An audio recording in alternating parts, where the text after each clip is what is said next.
And let me remind you that last time we introduced the important notion of random variable and discussed some ways of defining the probability distribution of a random variable, and discussed some examples of it. Also, we introduced and discussed the important concept of expected value, which is a parameter that summarizes the information on the random variable, summarizes the probability distribution, and sometimes it's all we need to know about a random variable.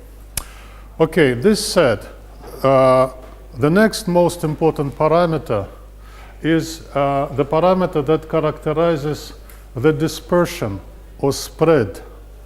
It's important to understand that with the same value of expected value, a random variable can be more dispersed or less dispersed. So the next thing after we have found out the expected value, the next thing that we will want to know probably is how dispersed the random variable is around the expected value. And this parameter that is the measure of dispersion is called variance.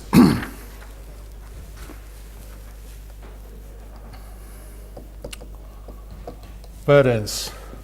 For a discrete, I hope you remember that last time we introduced this definition, discrete random variable. A discrete random variable is one whose values can be listed, can be presented as a finite or infinite list. And today we'll extend this concept to include continuous random variables. But okay, let me, at this point, give a definition of variance for a discrete random variable. The notation, well, this is or just capital V or VAR is typically used.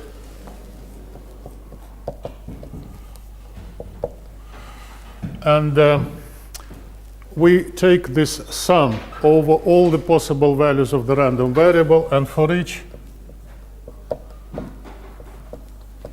we form this difference, the value minus expectation squared times the respective probability. Okay? Now let's look at this and let's try to understand what it means. How is it a characteristic of spread? Now, mu, I think I mentioned it last time that mu is another way to denote the expected value. It's shorter, so we'll be preferring it in formulas. Mu is the expected value. And how is variance a characteristic of spread? Now, for each value that the random variable can take on, this is the deviation of this specific value from the mean, okay, from the expectation. And we square it and multiply by the respective probability and then sum up. So technically, we can speak of this as the weighted average of the squared deviations from the mean, okay, with probabilities used as weights. Now, this is the technical side of it. All right, look at this, look at this square here. Is it really necessary to square these deviations? Maybe it would be simpler to just sum up the deviations multiplied by the probabilities. Well, the answer is no, and the reason is this.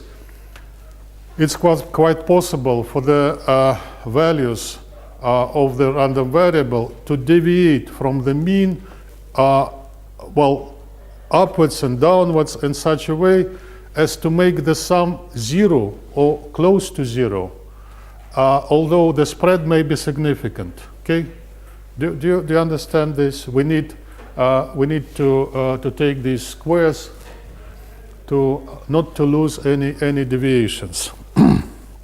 All right.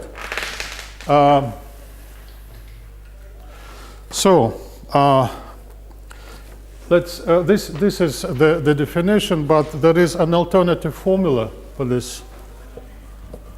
which is often preferred in practical calculations.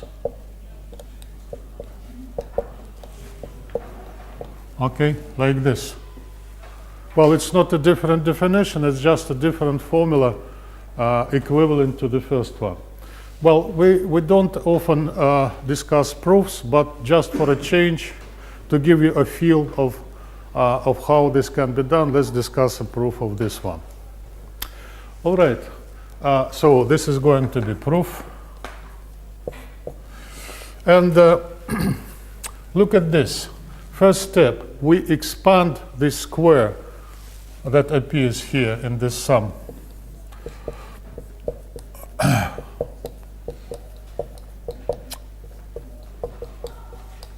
Okay. Step 2, we expand the sum into 3 sums, and it's this. Okay, in this second sum, we can factor out -2 times m. We take it out and put this factor in front of the sum. And in the last sum, we take out mu squared. Okay? And let's look at what we get here. Now, what is this last sum? Do you notice that it's 1? Because it's the sum of the probabilities that correspond to all the possible values of the random variable, and the necessary condition for these probabilities is that they sum up to 1. And do you recognize this sum here? I really hope you recognize it, because it's the expected value that we introduced last time, which is mu. Okay? So this middle term here is -2 times mu squared, and the last one is just plus mu squared. So the total of these two, -2 mu squared plus mu squared, is just minus mu squared. Okay? Which is this. Let me not write it again. So the sum of the squares of the possible values multiplied by the respective probabilities minus mu squared. Okay? All right, and let's give it a simple example. Well, a certain young man, let's call him Joe. Joe has some beer in his fridge. Well, and the beer is in bottles. There is one 1.5 liter bottle and 2 liter bottles, and 3.5 liter bottles, and 4.33 liter bottles. Okay. Well, Joe has a considerable stock of beer in his fridge. All right. Now, at some point, Joe opens the fridge and, without looking, reaches his hand into the fridge and grabs a bottle at random. Now, because he does it at random, in this way, a random variable is created. If we look at the volume of the beer that he gets as a result. All right, what is this random variable? What is its probability distribution, and what is expected value and variance for this random variable? So let's denote it. Oh, okay, X, the conventional name for the random variable in theory, and this is the volume of the bottle that he gets as a result. Okay. Now, what is the probability distribution? First, the possible values are these: 1.5 to, I'm sorry, correction, this is a 1 liter bottle. So 1.5, 1.5, 0.33. All right. So the possible values are 1.5, 1.5, 0.33. And the corresponding probabilities are, how do we compute, how do we get the probabilities? How many bottles are there in total? It's 1 here, 2 plus 3 plus 4, which makes 10, okay? The probability, if the choice is made at random, then the probability of extracting one particular bottle is 1/10. Okay, and because there is only one bottle of this volume here, this probability is 1/10, and for this it's 2/10 or 1/5. For this it's 3/10, and for the fourth choice it's 4/10 or 2/5. Okay. All right, this is a probability distribution. And what is the expected value? Again, let me mention this again. Mu is a synonym of E. All right, we multiply 1.5 by 1/10, and then we had 1 multiplied by 2/10.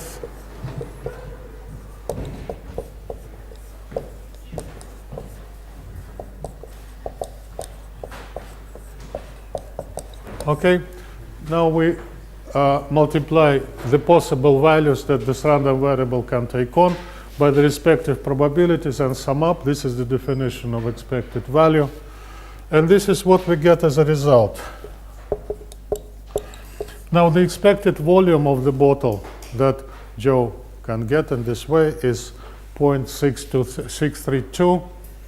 I mentioned it last time, but it's a good idea to say this again. Now, this is not a volume. This is not the volume of any of the bottles that he has in his fridge. There is no such bottle, okay? And you should not expect that the expected value must be equal to one of the possible values. No, it's not necessary, and in this random variable, it's not so. Okay, but this is expected value, which is something that we did last time. Now, the new thing today is variance, and let's compute this. We have an alternative here. We can use the basic formula, the definition, or this other formula that is more typical for hand computation. All right, let's use formula number 2. Then the variance is going to be 1.5 squared 1/10 plus 1 squared 2/10 plus 0.5 squared 3/10. Okay, this is the sum of the squared values multiplied by the respective probabilities, and we need to subtract mu squared minus this squared, and the numerical answer here is this.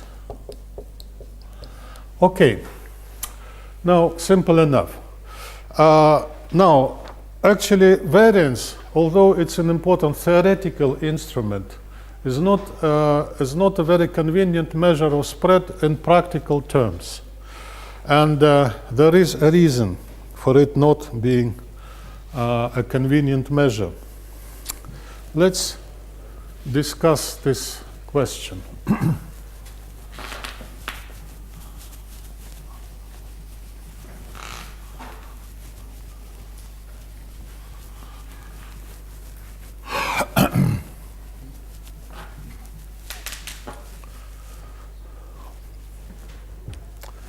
Look at this.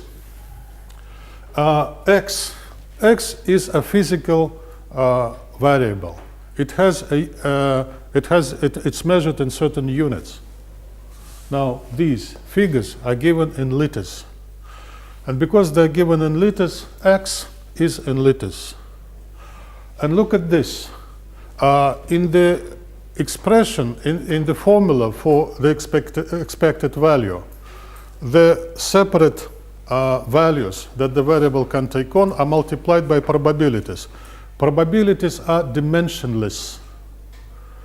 It's an important thing to understand. Probabilities are just numbers. They are not measured in any physical units. So in the formula for expected value, liters are multiplied by numbers. And the result is also in liters. Okay? Well, and what do you think of this? What is the unit of measurement that should be used for this, for the variance? Look at the formula. On the right-hand side here, liters squared are multiplied by probabilities.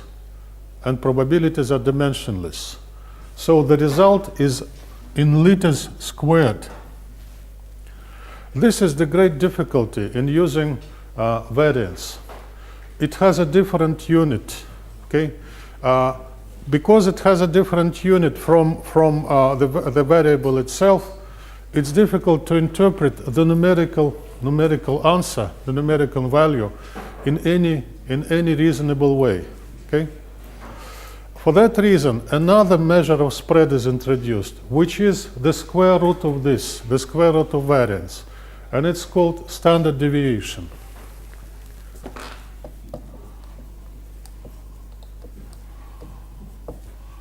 Standard deviation.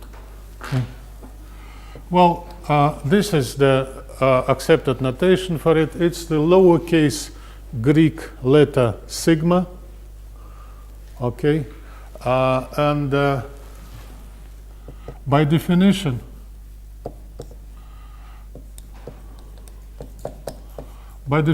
it's just the square root of variance.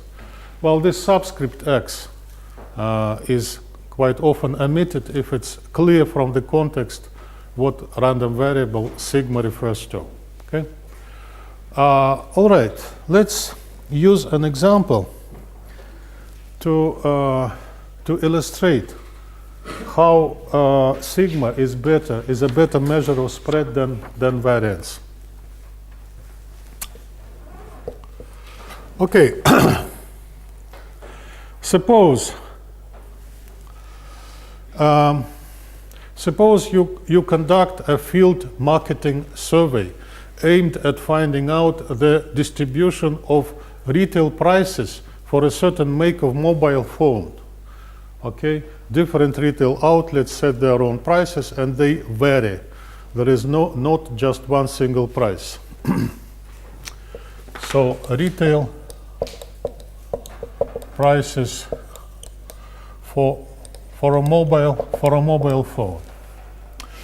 Well, because they vary, you can describe this situation in terms of random variable. You can say this: if we choose one retail outlet at random and inquire about the price, we get a certain value, specific value of something that is actually a random variable. Okay, so by making this random choice and finding out the price for this particular item, we create a random variable.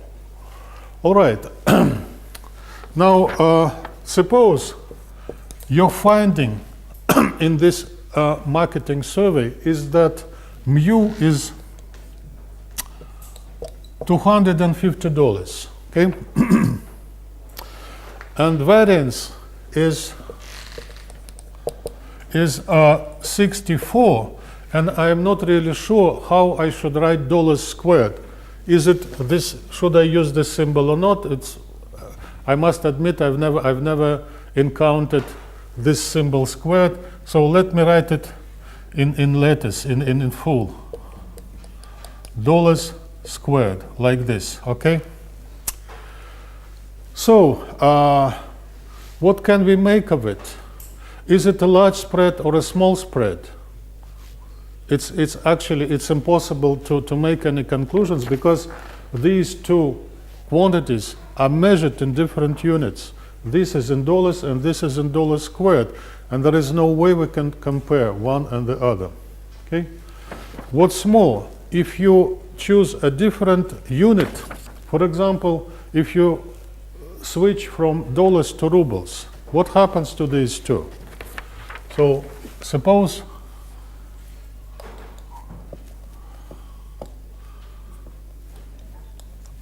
you now express this random variable in dollars.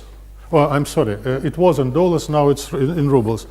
I'm not sure about the exact exchange rate, but it's something like 35 rubles per dollar, I guess.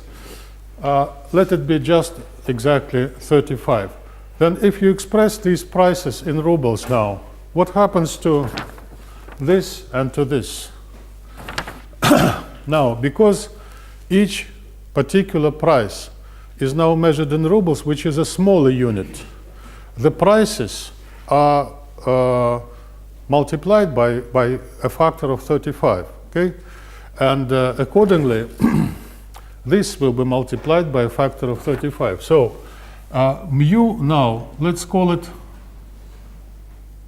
well, by the way, so far as I know, they have finally decided on the notation for ruble, or on this international notation for ruble, and it's this. Well, I'm not sure it's a good graphical representation of it. Well, is it right? Is it correct? Has it been established? Because I know that there was this long discussion about what is the best way to show ruble, but I think this is the final version. So, expressed in rubles, the expected value now is 35 times 250, and it's going to be 8,750. Okay, but what about variance? Variance, well, shall we multiply it by 35? Or maybe by something else? Because we now use a smaller unit of measurement, all the prices are multiplied by a factor of 35. And the expected value is multiplied by 35. But because variance uses squares of these prices rather than just these prices, the variance will automatically will be automatically multiplied by 35 squared. Okay? So now it's 35 squared multiplied by 64, which is this. Now, I think you now appreciate that it's really difficult to work with variance as a practical measure of spread. Now, in these units, 64 is something like one fourth of mu. Variance is 1/4 of mu. But in other units, variance is actually greater than mu. What can we make of it? Well, nothing actually. But let's see what we get if we switch to sigma. Now, sigma here is 8. And 8, if you compare it with mu, is, well, very approximately 1/30th, okay, of mu here. And sigma expressed in rubles is the square root of this. It's just 35 times 8, and this to 280, which I want to emphasize this. Sigma in this new currency makes the same proportion of mu, of the value of mu in the same currency. So the proportion of these two is just the same as the proportion of these two. So it's a very important property of sigma. It doesn't depend on the unit of measurement. I mean to say the proportion of sigma and mu doesn't depend on the unit of measurement. All right. Now let's take some simple but important examples. Our favorite random variable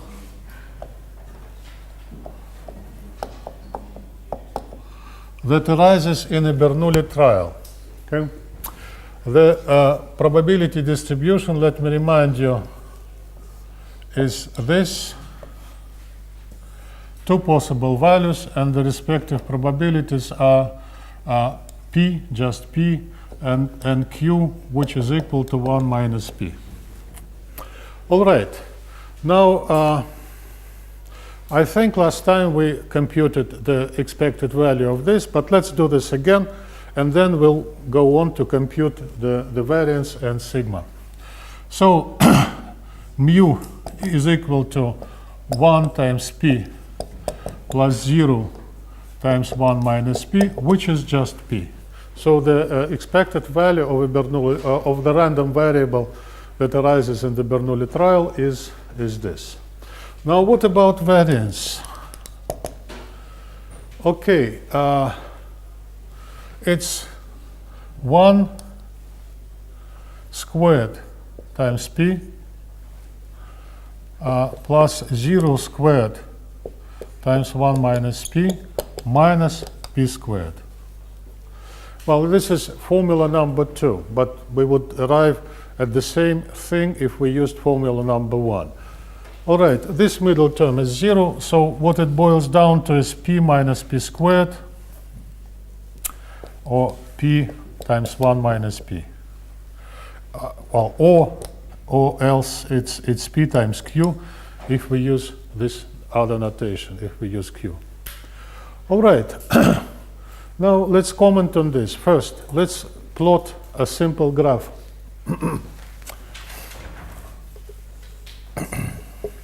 Because p is a probability, it can only take values between 0 and 1. Okay? Look at this expression, p times 1 minus p.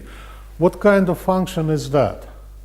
I'd like you to notice that it's a quadratic function, okay? And the graph is a parabola, and because the coefficient of the quadratic term of p squared is negative here, it's a parabola that opens downwards. And also, if p is 0, it's 0, and if p is 1, it's also 0. So it's like this. And what's the highest point? Well, the highest point is attained at p equal to 1/2. Okay, and the value of p times 1 minus p at this point is this. Okay. Well, let's look at the endpoints here. Do you understand the implication of variance being 0 at the endpoints? Well, variance is a measure of spread. 0 variance means no spread. No spread means that this variable is no longer a random one. Okay? Because to be a random variable, it must have some spread. Well, and actually it stands to reason, because if p is 0, okay, actually it's a Bernoulli experiment where success cannot occur. Only failure is possible. It's no longer a random variable. And the same thing can be said here. Success has probability 1, and failure is just impossible. So at the endpoints, the variance is 0, which corresponds to the fact that it's no longer a random variable. Okay, and we just agreed that variance is not a good measure of spread in practical terms. Let's look at sigma here. Sigma equals square root of p times q. And the graph is rather similar to this one. It's again 0 here, and it's again 0 at 1, and the highest point now is 0.5, like this. And it's something like this. I'm not sure it's a perfect graph, but okay, this is the best I can do. All right, this is the Bernoulli trial for us. Okay, and this is an important particular case. If P is 1/2, which can be illustrated by the experiment of tossing a fair coin, equal probabilities, then variance has value 0.25 and sigma has value 0.5. All right, series of n Bernoulli trials. Well, I'm not writing this, but we always assume that these Bernoulli trials are independent and have the same probability of success. Sigma is going to be square root of n times p times q. Okay? Well, this follows from the binomial distribution. But there is something here that has a greater significance and a wider application than just the binomial distribution. Look at this. N Bernoulli trials means n independent, identically distributed random experiments, such that in each sigma is square root of p times q. Okay? Now, please pay attention to this n here. This n is under the square root, which means that as n increases, sigma increases not proportional to n, but proportional to the square root of n. Well, actually, it's a very, very important fact, and it has general meaning and general significance in probability theory. All right, and this particular random variable, it is a direct consequence of the binomial distribution. All right, we'll talk about this later. We'll try to suggest some justification for that. At this point, just try to pay attention to it and memorize it. All right, for Poisson distribution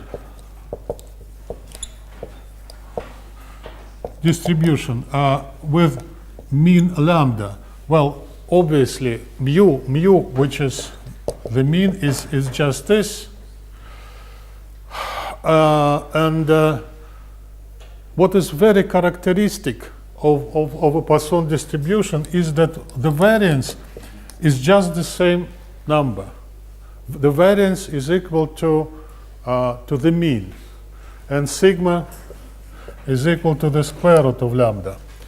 Actually, this identity here is often used to check whether the Poisson distribution is an appropriate probabilistic model to describe a certain process that you want to study. Okay? Well, suppose you want to develop a probabilistic model, and your guess is that Poisson distribution is an appropriate choice for your particular situation. This is one of the ways you can at least make a first step in this work. Look at these two values. You can, if you have some extensive data, you can compute approximations, experimental approximations to these two, and comparing them, you can see whether they are very different or not. If they are really different, Poisson distribution is not a good idea. It's just a wrong choice. Okay.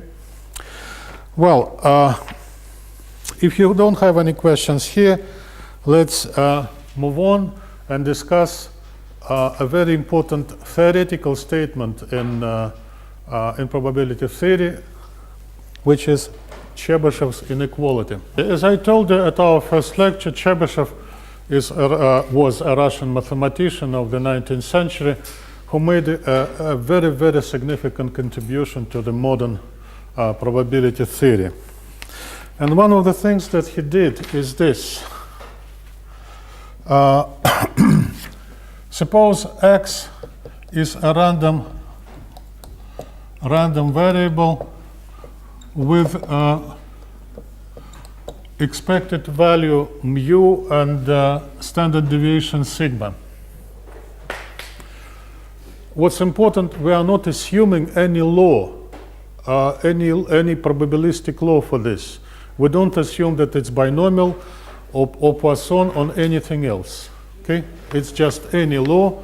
We only assume that we know mu and sigma. Well, one of the ways to write this inequality is this.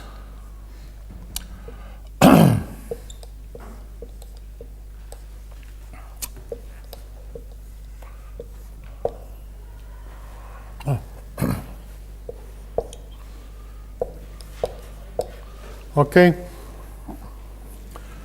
Well, look at this. Let's try to understand what's written here. Maybe this illustration will help. Now, this point is mu, the expected value. Now, look at this inequality. It means that the distance between x and mu is greater than or equal to the product k times sigma. Okay. Another way to say the same thing is, let's plot mu minus k times sigma and mu plus k times sigma. Okay, now the points that satisfy this inequality lie either here or here. Okay? So, in simple words, we are talking about this occurrence, this event, that the value of x is distanced from mu by more than k times sigma. Okay, and now according to this inequality, the combined probability, the total probability of this event and that event is less than 1 over k squared. Well, imagine now that we give k larger and larger values, which means that we consider a wider and wider interval, and these tails are farther and farther away from mu. Then the right-hand side here will approach 0. Okay? Do you understand the implication of it? If sigma is a positive value and a finite value, if it's known, then with a larger and larger probability, all the values of x must get into this interval if k is increased. Okay? Well, I don't expect you to be happy with this right away. Okay, maybe it'll sink in and become familiar.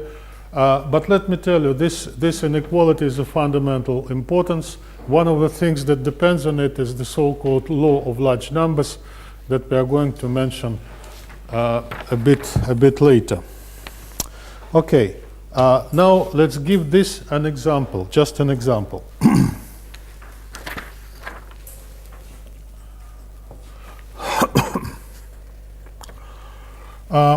Let's select this. So we just give k a specific number, it's 2. Then p, probability that x minus mu exceeds 2 times sigma is less than or equal to 1 over 2 squared, which is this. Okay? This can be rewritten in the way, the probability that mu minus 2 sigma plus 2 sigma is greater than or equal to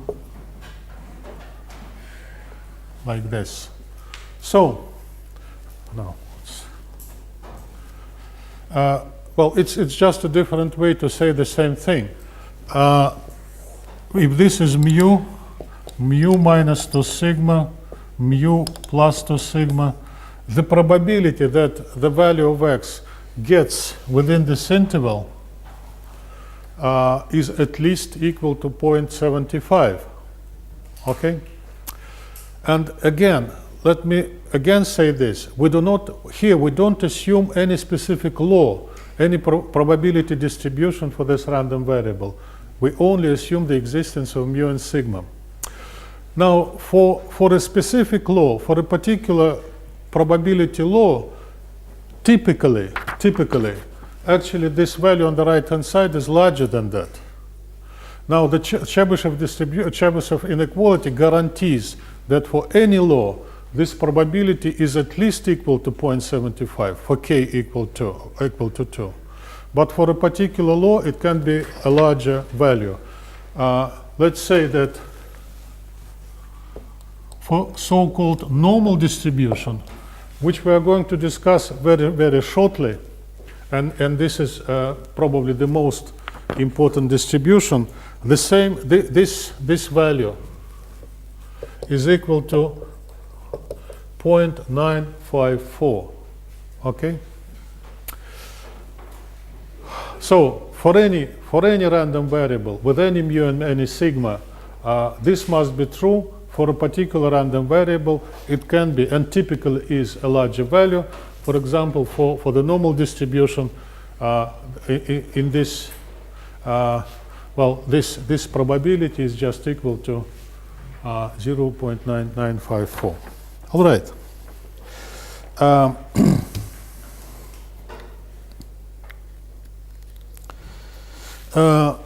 Well, if you have no questions here, let's move on. And the next item for us will be continuous random variables. So far, all the examples of random variables that we discussed belong to this to one of the major categories.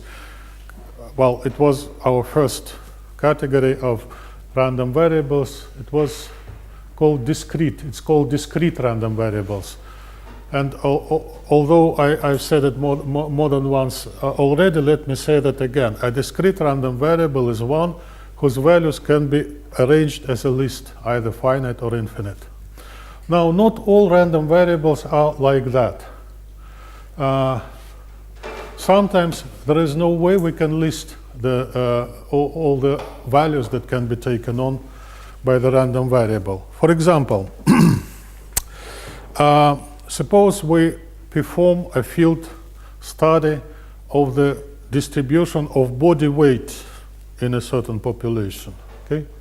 Well, body weight is, if we measure it very, very accurately, okay, it remains to be defined what it means, what very accurately means. But theoretically, a body weight is a quantity, a variable that varies in a continuous way. It can take on, again, in theory, any real value. And real numbers are not something that you can arrange as a list. Okay? They form a different kind of set. It's called continuum. It's a different story. Let me not go into this because it's kind of tough.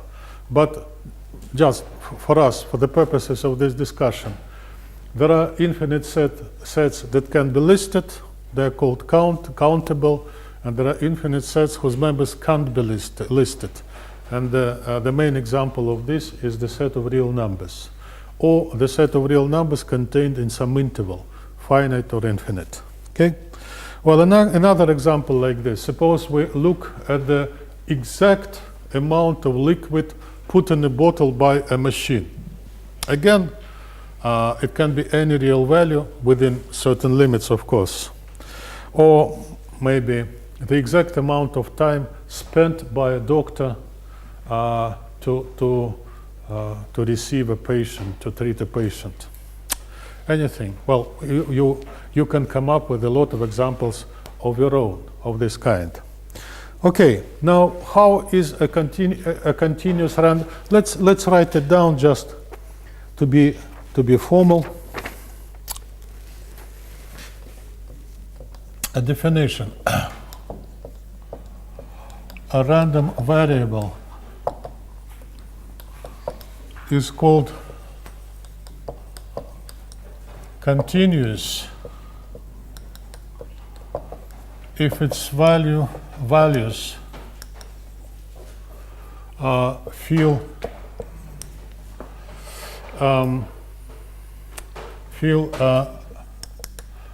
an interval.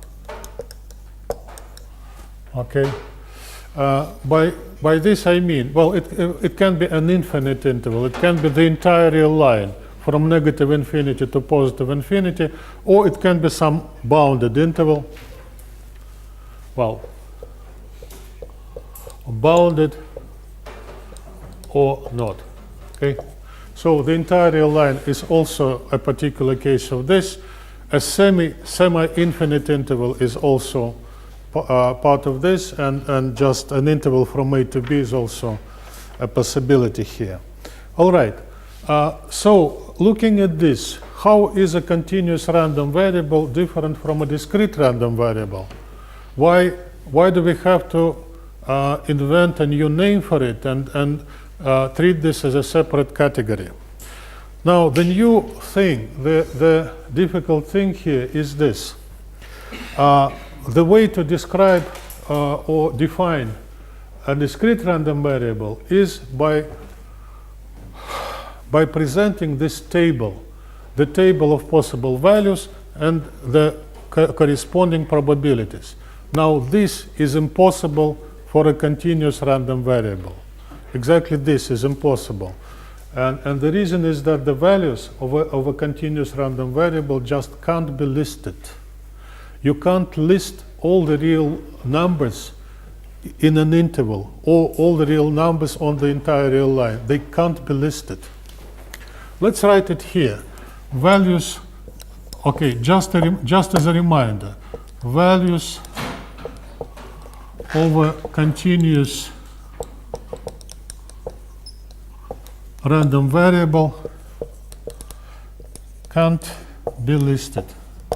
Okay? And this is how it's different from a discrete random variable.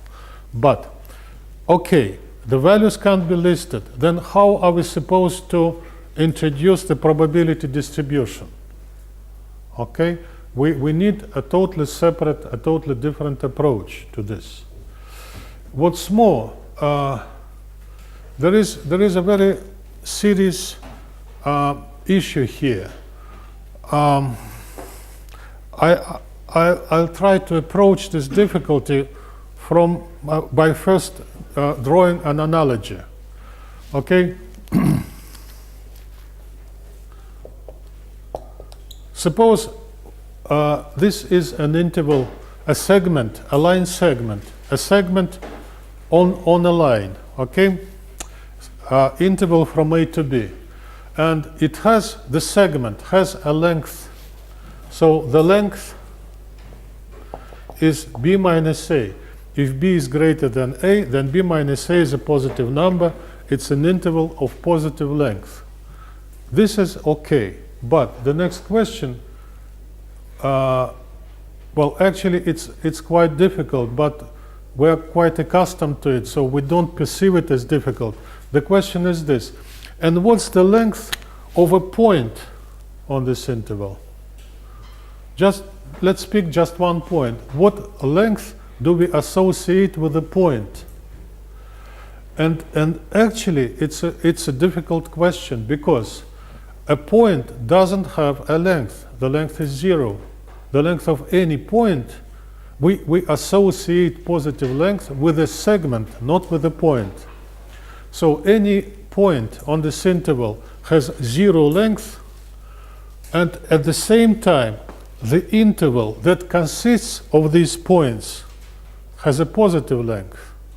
If you think of it, it's a bit of a paradox, or maybe a lot of a paradox, okay? It's a very deep question in mathematics and in geometry. So we think of a segment as consisting of points. Each point has 0 length, and nevertheless, the entire segment has positive length. So how does it work? How do these 0 lengths sum up to produce a positive length? Now, again, this is a difficult question and a serious question in mathematics and in mathematical physics and the rest of it, but we're just accustomed to it, and we don't really see it as a big difficulty. But here we again meet with the same difficulty.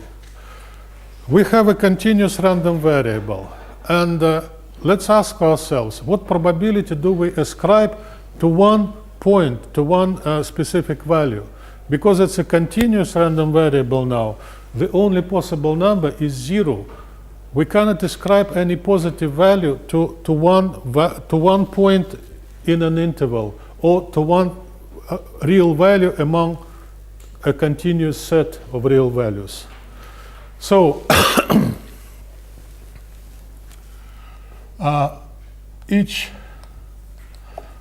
specific value in a continuous random variable has probability 0. Okay? I'm underlining this because it's a difficult thing to understand. So each specific value has probability 0. Then how do we define the probability distribution if the probability of which possible value is just 0? We need a different approach to this. And this other approach is based on the concept of cumulative probability function. Actually, we mentioned it last time, but in application to discrete random variables, cumulative probability function doesn't offer any real advantages. Its real advantage is that this tool for describing a random variable actually links discrete random variable and continuous random variable. It's the general way to introduce any random variable. Let me write again the definition. So cumulative probability distribution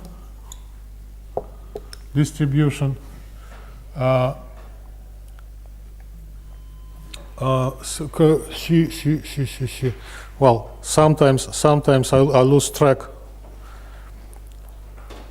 Cumulative. Let's keep to the standard terminology and standard notation. Distribution function. Okay, and accepted. There is this accepted abbreviation. Now the definition is this. First, the standard notation for it is F capital, and for any particular value, little x, F capital cumulative distribution function is defined to be the probability that the random variable takes on a value less than or equal to little x. Okay. Well,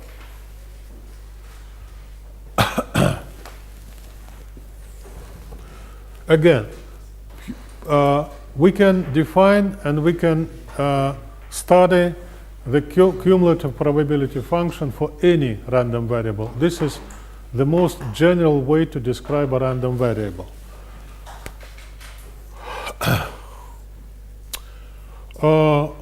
Okay, now let's try to say something about this function.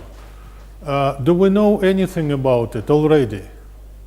Well, we do, because the right-hand side is a probability of some kind. This function f capital must be non-negative. Okay, so property number one: f capital is always non-negative. Okay? Next. What about this? If x goes to negative infinity, what do you think? I think it's better to first ask you this. Look closely at this definition.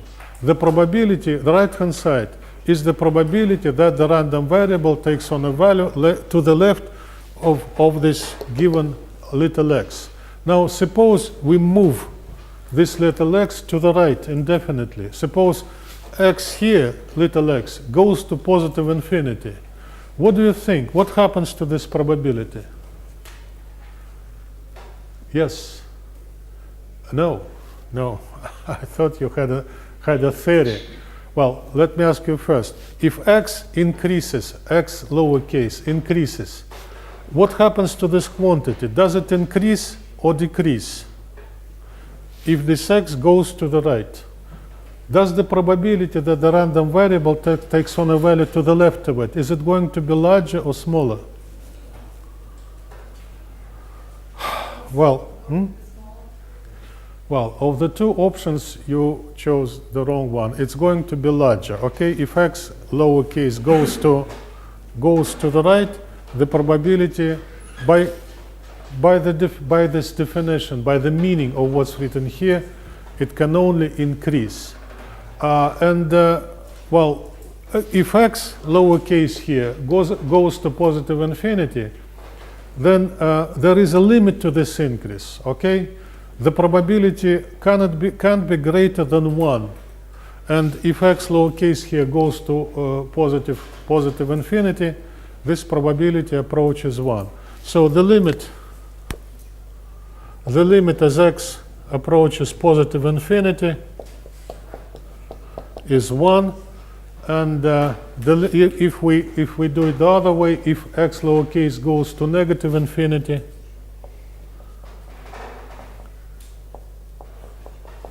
the limit is 0. So the limit is 0 at negative infinity, and it's 1 at positive infinity. And what's more, I don't know where I should write it. Let me write it here. F capital of little x is well, not necessarily increasing in the strong sense, but it must be non-decreasing. Non-decreasing.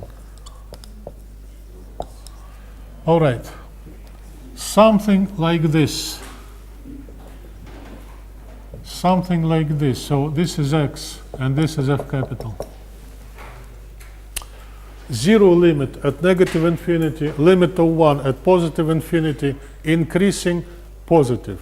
These are the properties of any cumulative distribution function, regardless of the law, of the probability law.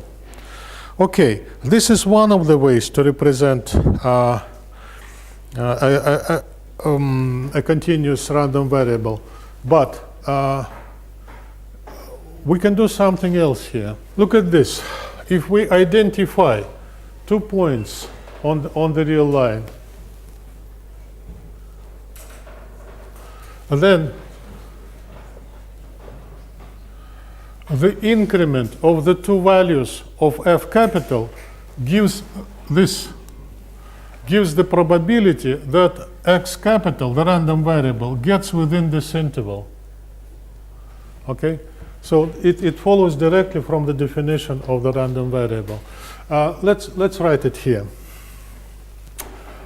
Probability that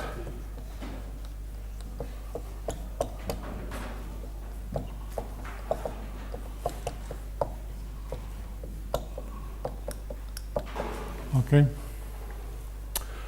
Well, suppose now we fix the length of this interval and move it along the real line. Well, I'd like you to notice that the probability that corresponds to this interval will depend on the location, on its location on the line. So here, this is comparatively small, and and this is much larger, although this length is the same as that length. So we associate positive probabilities with intervals here. This is point 1. And point 2 is this. For a given length of the interval, the probability depends on the location of the interval on the real line.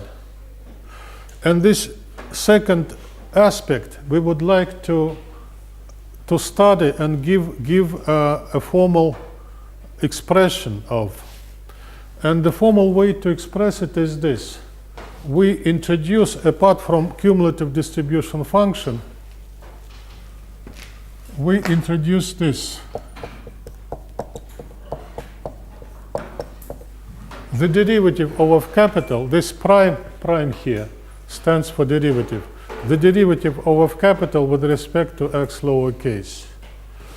Now, look at this. The derivative can be explained. Another way to talk of derivative is talk in terms of slope or gradient of the function. So the derivative is the largest here because this area is the area of the largest slope. And the derivative approaches 0 when we go to positive infinity, and again it approaches 0 when we go to negative infinity. Okay? So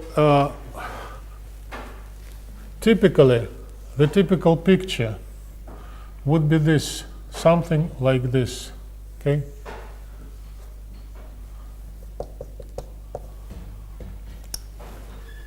I think what's presented here roughly, very roughly, corresponds to this cumulative distribution function.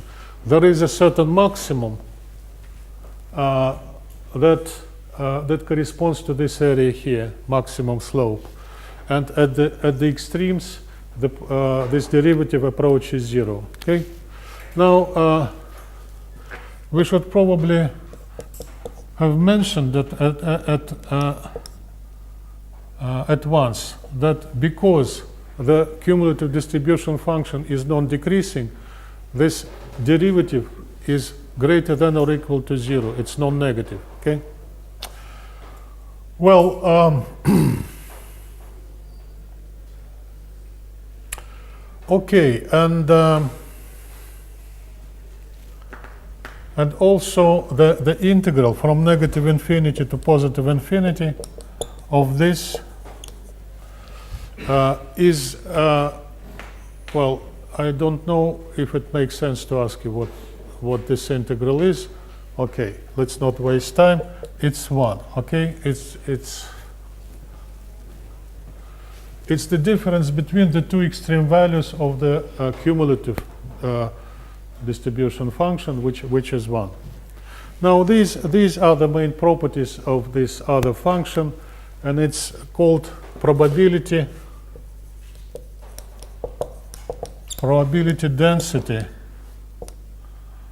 density function.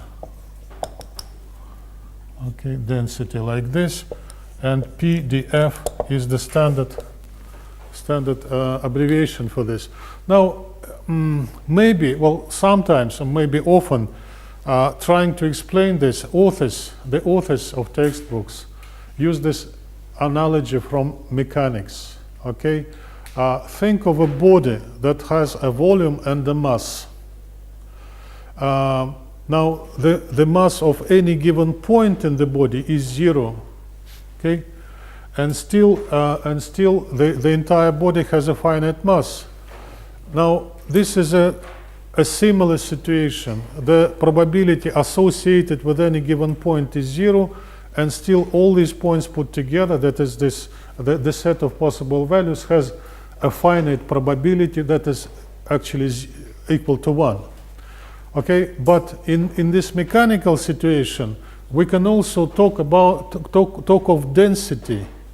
So the mass associated with any point is 0, but we can choose a small volume, look at the mass, and divide the mass by the volume. In this way, we get what we get is density.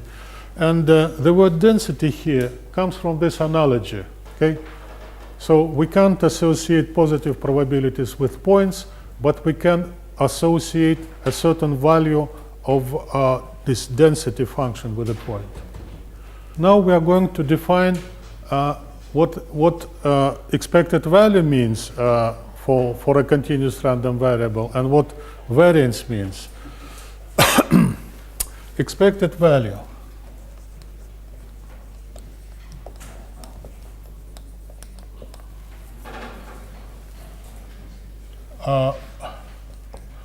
Mu.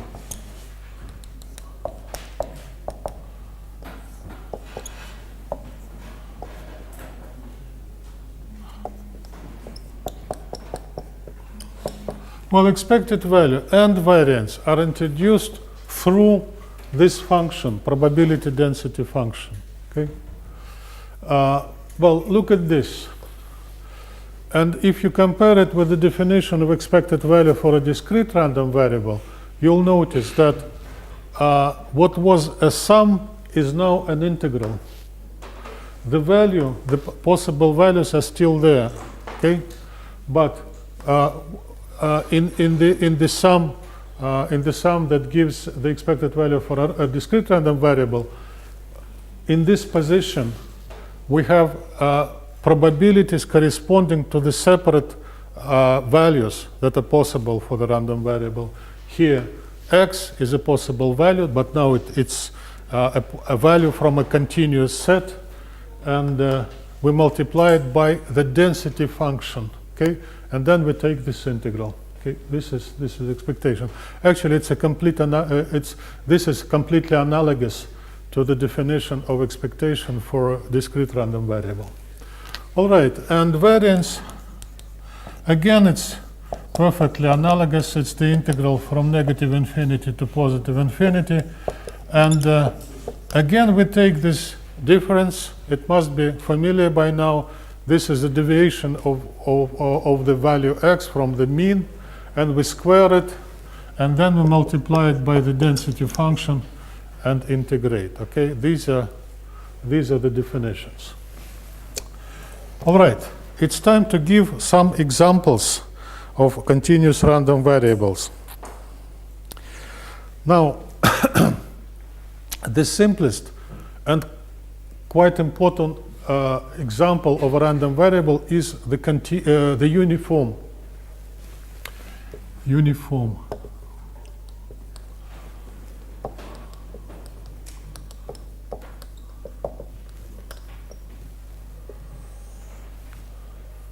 Okay. Well, maybe before I go on with this example, maybe I still need to say a few words about this. Now, if you look at this function, how would you explain that it has a larger value here than, say, here? What's the implication of it? What does it mean in simple terms, in words? I don't mean this technical definition, this derivative thing, but in simple terms it means that if you take a small interval and select it here and compare it with the interval that is selected here, the probability associated with an interval in this area will be larger than the probability of the same associated with the same length chosen somewhere else. Okay, so this function gives us an understanding, an idea of comparative likelihood of the random variable getting into different areas. But we have to always keep in mind that we are talking about probabilities associated with intervals and not with points, with separate points. Okay? And this said, the probability density function gives us, characterizes the comparative likelihood of the random variable getting in different intervals. All right. Now, uniform random variable. Let's discuss this situation. It's, by the way, quite practical, and everyone knows this from his or her own experience. Now, I don't know whether, by the way, I don't know whether my students are regular users of the underground. Maybe you always drive a car like a Porsche or something, I don't know. Myself, well, as far as I'm concerned, I'm a regular user of the underground. In the underground, there are these regular intervals between the trains. Okay, so suppose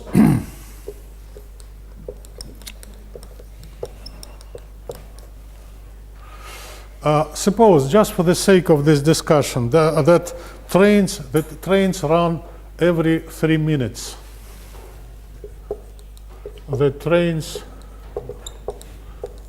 run every minutes. Well, suppose I arrive at the platform at some random point in time. Okay, then what is the time that I'll have to wait for the nearest train, for the next train? Okay, well, obviously this length of time can be anything between 0 and 3 minutes. It can be more, it can be less. Okay, so we know that.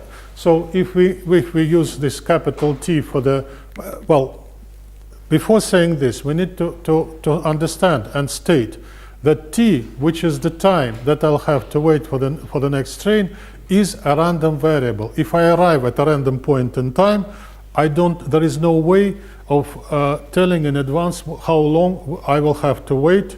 Is it 1 minute or 2 minutes and any other time? All right. So this is waiting time for the next train, and it's a random variable. And the next thing to mention is that it's a good example of a continuous random variable. Okay, do you understand this?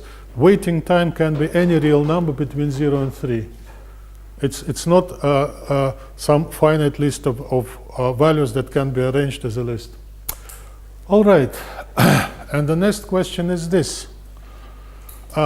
Looking at this probability density function that characterizes comparative likelihood of different areas in the distribution, different regions.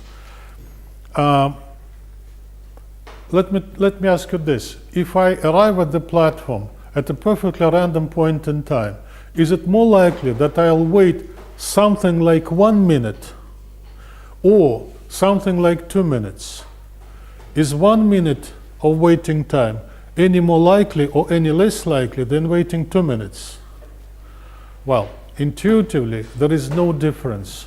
If it's a random point in time, there is no, I don't know in advance whether the point will appear the next second or after 1 minute or after 2 minutes. And there is no reasons to expect that waiting for 1 minute is any more likely or less likely than waiting for 2 minutes. Which means that instead of this kind of curve, we have a horizontal line. Okay, the probability density function must be horizontal here. It's like this. Like this.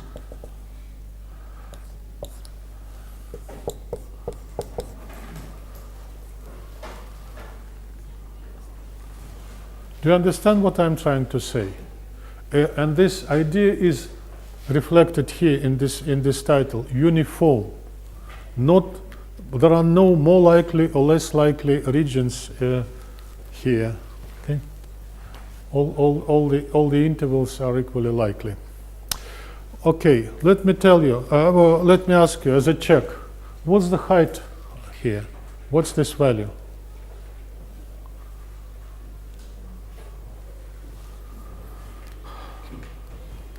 Okay, thank you a lot, Mr. Makarov. You saved my day. You're my hero, because I was about to think that nobody would give me an answer, because the integral under this curve must be 1, okay, and because this whole interval, where it's defined as 3, so this is 1/3, okay.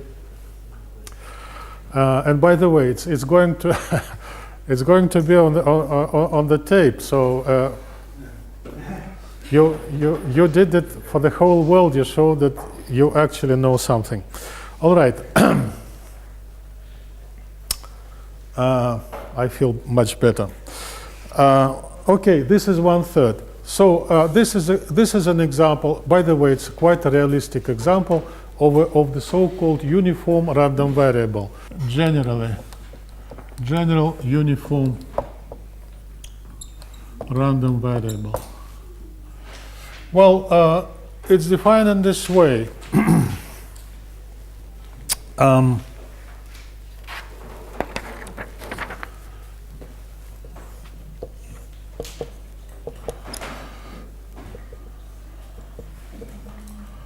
Well, this is in this example, the interval on which this random variable is only defined is from 0 to 3. In the general case, it can be any interval from A to B, and the probability density function is 0 if x is less than A. Then it's 1 over B minus A if x is between A and B, and then it's 0 again if x is greater than B. Okay, so the probability density function like this, 1 over B minus A, it's equal to 1 over B minus A everywhere over this interval, and it's 0 everywhere else. Okay. Well, the cumulative distribution function is 0 if x is to the left of A, and it's x minus A times B minus A if A is this. You can easily check that if x is A, then this is 0, and if x is B, this is equal to 1, and it's 1. It's 1 if x is greater than B. So the probability density function, let me try to represent it here. It's 0 to the left of A.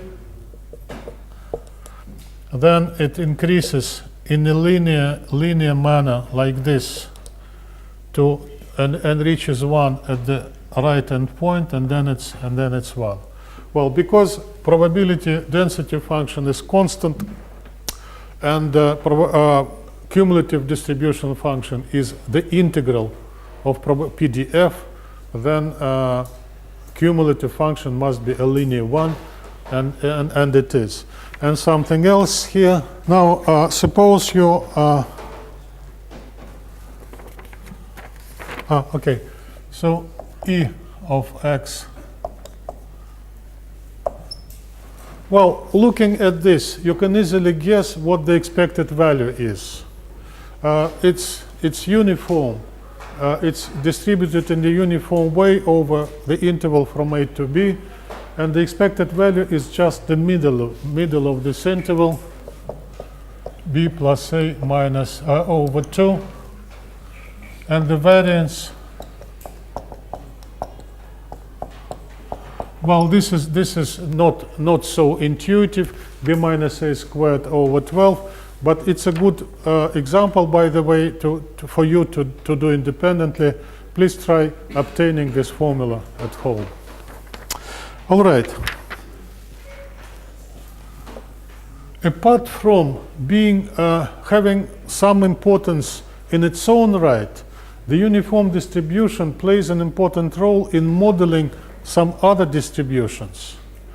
Okay, and this is what I want to say. Suppose you develop a probabilistic model, and in this probabilistic model you need to obtain a series of values distributed according to some law that you suggest, you introduce. If it's some known law, such as a binomial distribution or Poisson or normal distribution, which we are going to discuss a bit later, then the so-called random number generators for these known types are available Well, for example, in Excel, okay, Excel on your personal computer, you have Excel, and Excel contains a random number generator for the normal distribution and for the binomial distribution and for the uniform distribution. But suppose you invented a random variable, a law, a probability law of your own, okay, that you want to introduce a new distribution that suits the needs of your particular model. How do you get a series of values distributed according to this new law? This is, well, the uniform distribution can help in this. And this is how it works. Now, let's use this U capital for the standard uniform distribution. And the standard uniform distribution is a uniform distribution on the interval from 0 to 1. Okay, and that's it. This is the only characteristic of it. Okay, now let's say that x is a random variable that has the cumulative distribution function f. Well, this is what you introduce. You introduce a new random variable and you write a cumulative distribution function for it. Okay? And then x is equal to f capital, the inverse. Do you remember this term and this concept, the inverse function? So -1 here stands for inverse function. Okay? Then x is the inverse function of u. What does it mean in practice? On every computer, you have a generator of random numbers distributed according to this standard uniform law. And if you just write f capital and the inverse for it, then generating a stream of numbers, a sequence of numbers distributed according u, and applying the inverse of f to these numbers, what you get as a result is a series of numbers distributed according to your to the distribution that you just invented. Okay, it's a powerful and convenient thing. For example, well, I still have a couple of minutes. Let me just start this example. Suppose f capital is 1 over p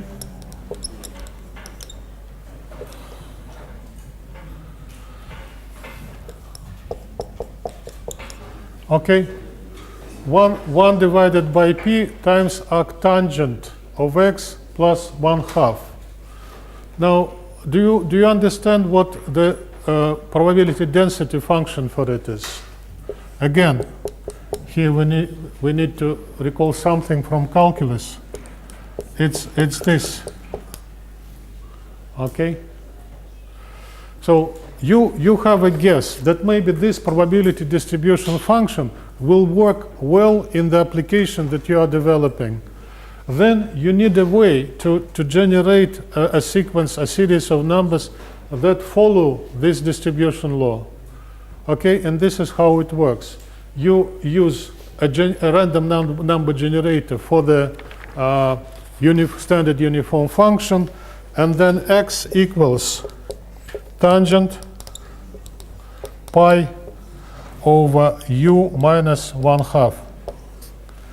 Okay, and this is what you do. This is quite technological, very easy to realize, and you can do it on your own personal computer tonight. Okay, I think my time is up. Thank you. See you next time.